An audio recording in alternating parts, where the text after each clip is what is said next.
Your question is related to this particular slide. Yes. Actually, the design wind speed definition depends on what building code you are using. So it is coming from a particular building code. Now each building code defines the design wind code, it may define it differently. For example, I give you an example of ASCE 7.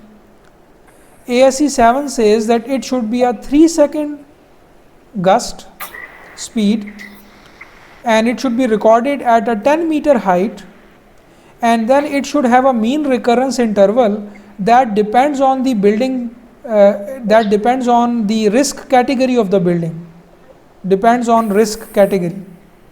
Now this is the definition of design wind speed according to ASCE 7. Now if you are saying that if my design wind speed is let's say 100 mile per hour, it should actually satisfy all the definition, all the requirements of ASCE 7 in order to use it as an input in the ASCE 7 procedure, right? So you cannot you cannot simply say that at my particular location the speed is the design speed is like 100 or 120 and I'll use it for design purpose at that location. You have to see which building code is being used for the design against wind and how that building code defines the design wind speed, whether your number is complying to that definition or not. You have to check that first. So previously in previous building codes the definition was different, but now it should satisfy all those things. So any wind hazard map, if it is developed based on all these criteria, only that hazard map will be compatible with ASCE 7 procedure of wind analysis. Any other map which is developed, wind speed map developed for any other criteria or any other definition, that number will not be compatible with ASCE 7. So you have to check that 100 mile per hour is prescribed for which definition. Is it the hourly mean wind speed? Is it the 3-second gust? Or what is the definition of that number, right? And if it is compatible with ASCE 7 or that particular building code which you are using, only then you can use that and it will be compatible for your with your analysis procedure.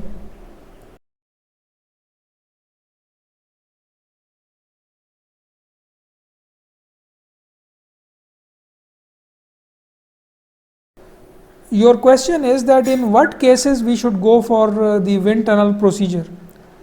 In this slide, if you can see that I have taken a section of chapter 27 from ASCE 7. This is from chapter 27. This is from chapter 28. So you can see here that chapter 27 is actually about the directional procedure, and the chapter 28 is about the envelope procedure.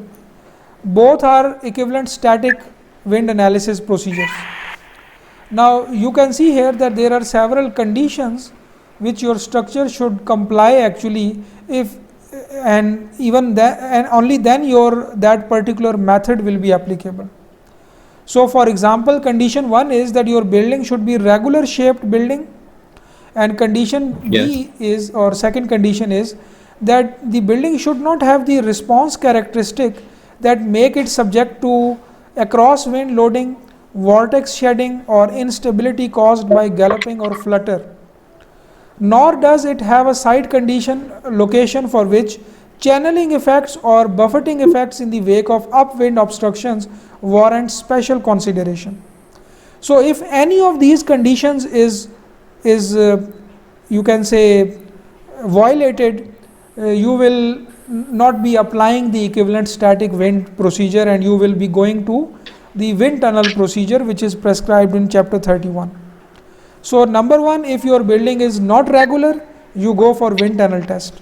If your building have any of the across wind loading, significant across wind loading effect, for example vortex shedding or any other special dynamic effect from wind loading, all of those things are mentioned here, any of that effect, you go for wind tunnel test. So similarly for envelope procedure also, same conditions are prescribed in chapter 28. So if you are lying in this range, if your building is not regular or if it has significant across wind response, then go for wind tunnel test.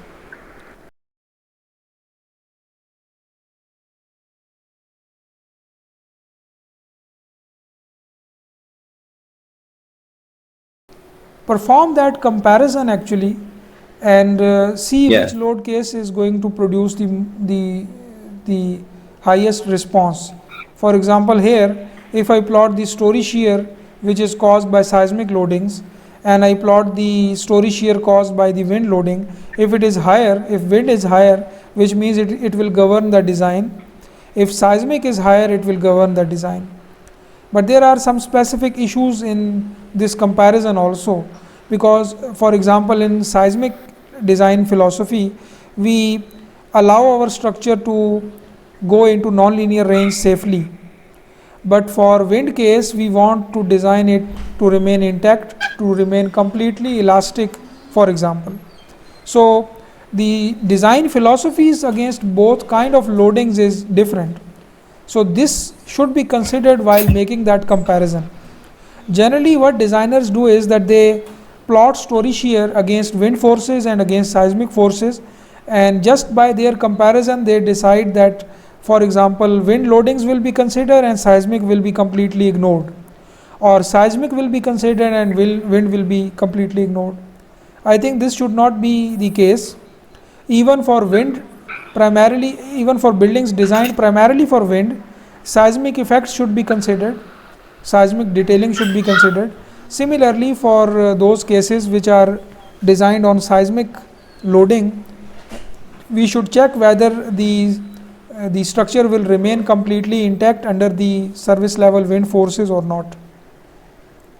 So it's not that we should completely ignore one kind of loading and assume that the design will be completely governed by the higher loading.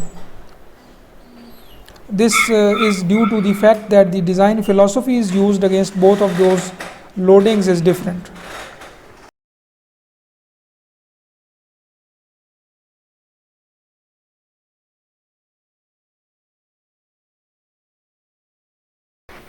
The building codes actually prescribe us in equivalent static procedure. They give us directly Yes. the static forces which we apply in x direction and in y direction.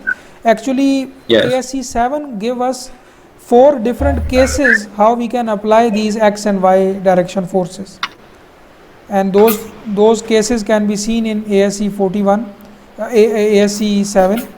Let me show you in ETABS those cases, for example. So this is the model of a relatively regular kind of low-rise building, and let me use it just for the purpose of this demonstration.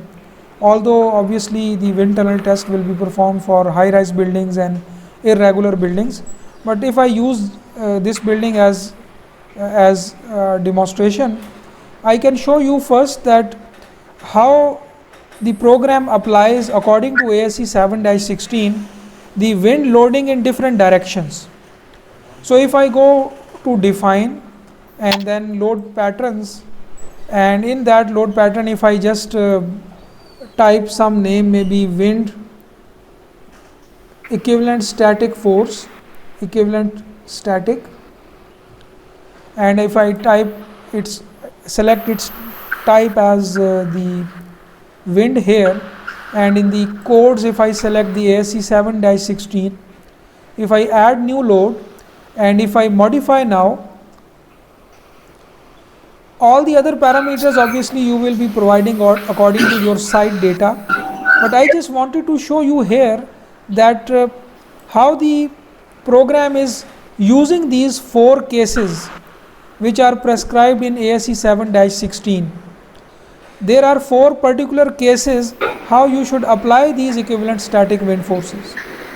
Those cases are like, first completely in x direction, then completely in y direction, then part of forces in x and part of forces in y, and then some x, some y, and then torsion also.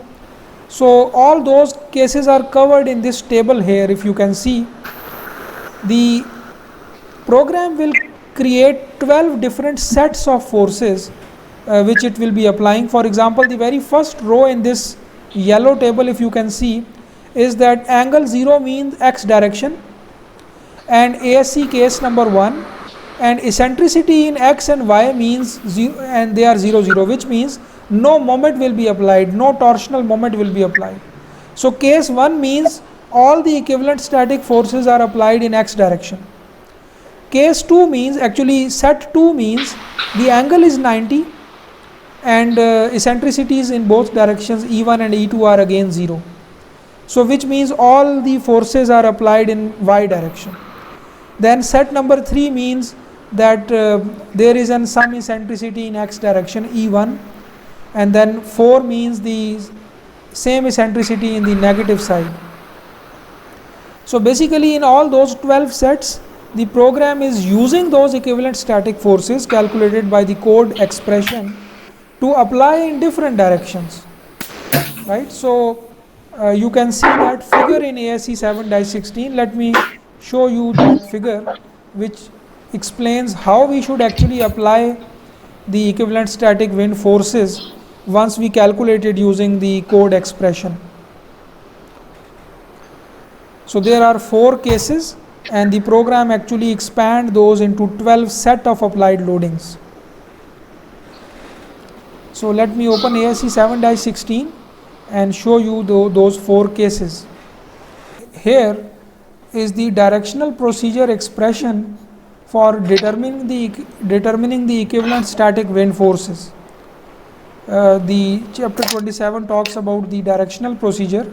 So this is the primary expression for enclosed and partially enclosed buildings to determine the wind pressure finally, and this is multiplied with the exposure area to get the wind forces, equivalent static wind forces.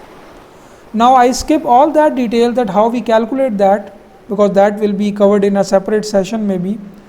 I directly go to the case that if you calculate these wind pressure forces or convert those into forces, how you actually are going to apply those to your building, in which direction. ASCE 7 guides us about that also, and it prescribes 4 cases how we are going to apply that to our building. So let me directly show you those 4 cases. Okay, these are those 4 cases. You can see here that ASCE 7 prescribes that case 1 is that you apply all the equivalent static forces in x direction or all in y direction. This is case 1. Yes. Case 2 is that you apply forces in x direction, 0.75 times of the forces in x direction, and a torsional moment at the same time. That torsional moment is having some eccentricity, the force times the eccentricity, which should be 15%. So it can be plus 0.15 and minus 1.5 eccentricity. Bx is this dimension. If this is Bx, for example, then the 0.15 Bx positive and negative will be actually moment which you should be applying. Same is for y case. And then case 3 is that you apply both x and y forces simultaneously, and then case 4 is that you apply simultaneously and at the same time you apply the moment also. So these are the 4 cases which ASCE 7 prescribes actually, that how the equivalent static wind forces should be applied to your computer model, to your structure. So exactly this is being used in E-tabs when I show you this, that here you can see that ASCE is creating all sets from all those 4 cases, and if you want to see what sets it is creating, total 12 set it is creating. Here in this you can see table, and it has different combinations of eccentricities and forces in x and y directions.